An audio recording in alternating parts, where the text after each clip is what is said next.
Agora a gente vai trabalhar um ponto que é muito importante e muito interessante, que é o nosso dever de sigilo. Vocês imaginam que praticamente todas as profissões ali possuem o dever de sigilo. Tem profissões que esse dever de sigilo é a mais, tem profissão que esse dever de sigilo é um pouco a menos, mas aqui, imagine, na nossa profissão, na nossa advocacia, se você for trabalhar com questões tributárias, você vai conhecer dados bancários e fiscais dos seus clientes. Se você for atuar ali nas causas de família, você vai saber ali detalhes da relação íntima dos seus clientes.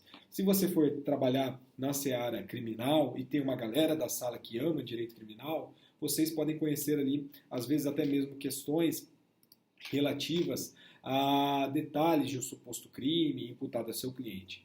Enfim, são muito graves e os fatos que os advogados conhecerão ali em virtude do seu ofício, e eu falo aqui em causa própria, tá? Enfim, por isso os deveres de sigilo devem ser proporcionalmente severos, tá? O que significa dever de sigilo primeiro? O dever de sigilo vai compreender o dever de prudência, de se abster, ainda que socialmente, fora dos círculos ali profissionais, de comentar detalhes acerca de fatos que teve conhecimento em virtude do seu ofício. Por exemplo, o advogado que ia ali numa mesa de bar, narra detalhes de fatos que soube, ao patrocinar determinada separação não, né? Um divórcio judicial, um divórcio litigioso, viola o sigilo profissional. Eu atuo na prática familiarista, então imagine que um cliente meu chega aqui, eu saio daqui, vou para uma mesa de bar e falo lá para os meus amigos, enfim, o que acontece perante esse casal. Isso é uma violação ao sigilo profissional. Então, dentro dessa violação do sigilo profissional, que é difícil, mas não é impossível, uma situação igual a essa apareça uma responsabilidade civil, ou seja, dê ensejo a uma responsabilidade civil, se caracterizado o dano. Por exemplo, um dos presentes dentro dessa mesa de bar, sem que esse advogado soubesse, escreve alguns jornais sensacionalistas, jornais de fofoca, e resolve publicar o que ouviu. Então imagine, você está advogando ali para algum famoso, e esse famoso é seu cliente e está fazendo um divórcio. Você está fazendo um divórcio. E aí você vai lá numa mesa de jornal e fala isso, e tem o Léo Dias lá. Divórcio da Anitta. Fazendo divórcio da Anitta, está o Léo Dias lá na nossa mesa, e o Léo Dias vai gostar bastante dessa informação, e eu vou estar violando o meu dever de sigilo. Então, não se pode renunciar também previamente ao sigilo. Então, imagina que você coloca uma cláusula lá contratual de renúncia a esse sigilo. Essa cláusula, esse dever de sigilo, ela gera uma nulidade, tá? Essa cláusula ela não é válida. Então, não é válida essa cláusula contratual que subtraísse da parte ali, no início de eventual relação contratual, esse direito ao sigilo, e previsse que em qualquer revelação feita por esse advogado e a qualquer tempo, de qualquer fato, não geraria responsabilidade civil. Então, dentro do contrato de prestação de serviço advocatício, se você coloca uma cláusula lá de renúncia a esse sigilo, essa cláusula não vale de nada. Essa norma que impõe o sigilo é cogente. Então, se ela é cogente, ela é de interesse público. Sendo de interesse público, ela é de interesse social. Então, não coloca, porque essa cláusula não tem validade, tá?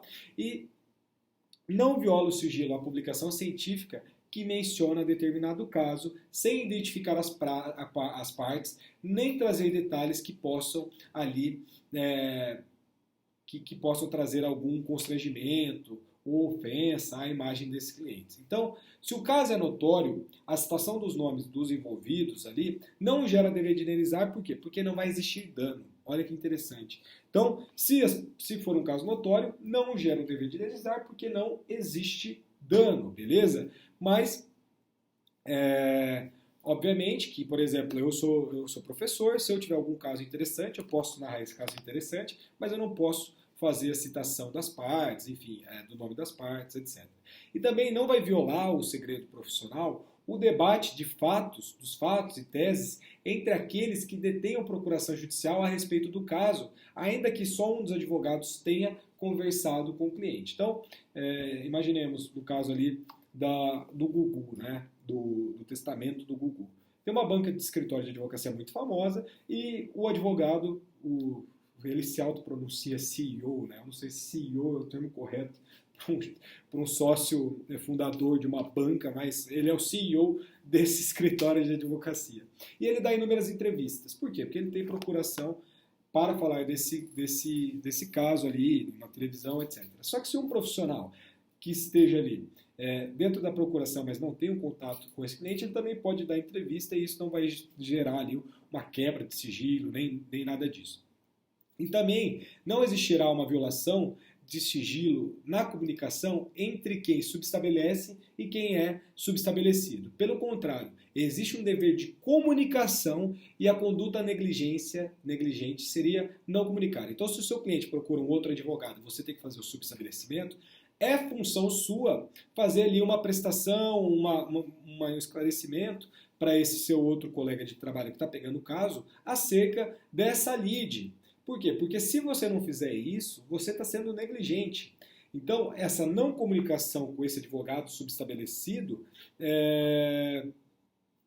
aliás, com esse advogado que você está subestabelecendo, você está sendo negligente. E essa negligência é problemática, tá? E o advogado, ele tem o dever de observar o nosso sigilo profissional e ele pode sim responder civilmente quando ele infringir essa postura.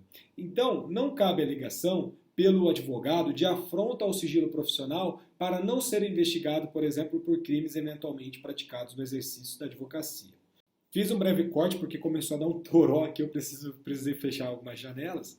E também não será também responsabilizado, ele não pode, melhor dizendo, ele não pode alegar, não pode arguir a qualidade de advogado para se negar a depor como testemunha de acusação se os fatos a respeito dos quais versa o depoimento não estão alcançados pelo sigilo profissional.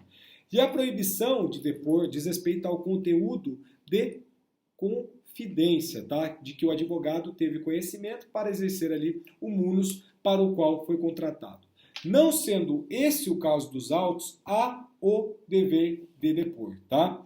Cabe lembrar também aqui para vocês que, se possível, o cumprimento de mandado de busca e apreensão em escritório de advocacia, se é possível, né?